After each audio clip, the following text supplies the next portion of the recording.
ज्ञान मार्ग पर चलने वाले व्यक्ति कभी किसी को नहीं छोड़ते, बल्कि उनका ज्ञान का प्रकाश तो हर व्यक्ति पर बराबर पड़ता है। आइए जानते हैं एक सवाल का जवाब जो आजकल लोग बुद्ध को लेकर करते हैं कि बुद्ध ने अपने परिवार को क्यों छोड़ा।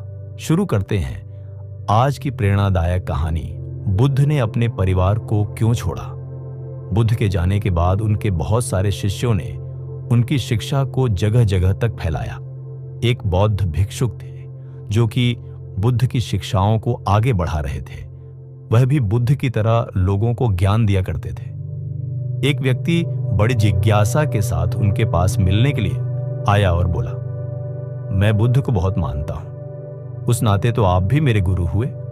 बुद्ध के ज्ञान से पूरी दुनिया प्रभावित है, लेकिन मैं एक गृहस्थ हूं और एक गृहस्थ होने के नाते मेरे में हमेशा एक सवाल उठता है।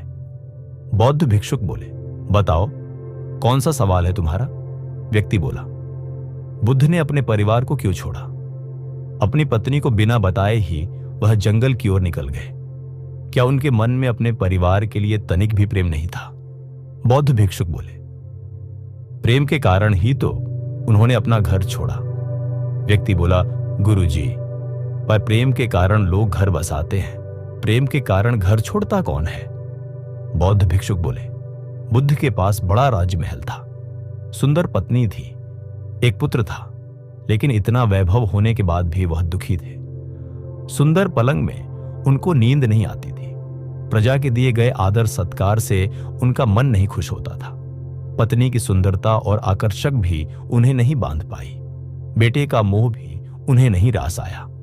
जिस वैभव और धन के लिए दुनिया पागल हो रही है, बुद्ध इस वैभव और धन को पाकर पागल हो रहे थे, क्योंकि उन्हें पता चल रहा था कि इन सब से ऊपर भी कोई ऐसी चीज है जो उन्हें हमेशा के लिए आनंद दे सकती है, और वह था वैराग्य। व्यक्ति बोला, हाँ, यह तो बड़े आश्चर्य की बात है कि किसी मनुष्य को वैभव और धन से ही दुख होने लगे, लेकिन फिर भी नैतिकता तो यही कहती है कि उन्हें अपने पत्नी और बेटे को नहीं छोड़ना चाहिए था। बौद्ध भिक्षुक बोले, ज्ञान नैतिकता से बहुत ऊपर की चीज है, लेकिन दुनिया को सिर्फ यह पता है कि बुद्ध सब कुछ छोड़कर चले गए थे, लेकिन जब उन्हें ज्ञान की प्राप्ति हो गई थी वह वापस लौटे थे, क्योंकि वह चाहते थे वह ज्ञान उनके परिवार तक भी पहुंचे। इसलिए आगे चलकर उनकी पत्नी और पुत्र भी उनके शिष्य बन गए थे। जो ऊंचाई उन्हें मिली थी उस तक उन्होंने अपने परिवार और लोगों को भी पहुंचाया था। यह प्रेम का सबसे ऊंचा रूप है, किसी को ज्ञान तक ले जाना। अगर उस वक्त बुद्ध यह फैसला नहीं लेते तो आज हम बुद्ध की चर्चा नहीं कर रहे होते। व्यक्ति बोला, धन्यवाद गुरुजी, सही मायने में आज मैं बुद्ध की महानता को समझ पाया हूं। बुद्ध ने वह मार्ग चुना जो सांसारिक मनुष्य के लिए बहुत मुश्किल है। हमारा तो पूरा जीवन धन वैभव जुटाने में लग जाता है। सचमुच बुद्ध बड़े ही महान थे।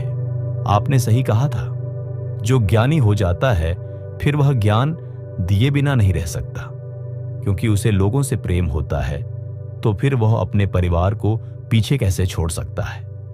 इस तरह उस व्यक्ति ने अपने प्रश्न का जवाब पा लिया और वह वहां से चला गया। इस कहानी से हमें यह शिक्षा मिलती है कि हमें उस व्यक्ति को हमेशा सम्मान देना चाहिए जिसने हमें ज्ञान दिया है। उस ज्ञान के द्वारा ही हम अपने मन को समझने की कोशिश करते हैं और चाहते हैं कि हम हमेशा भीतर से शांत और सहज रहें। यदि बुद्ध ना होते तो आज हम उनके ज्ञान से वंचित रह जाते।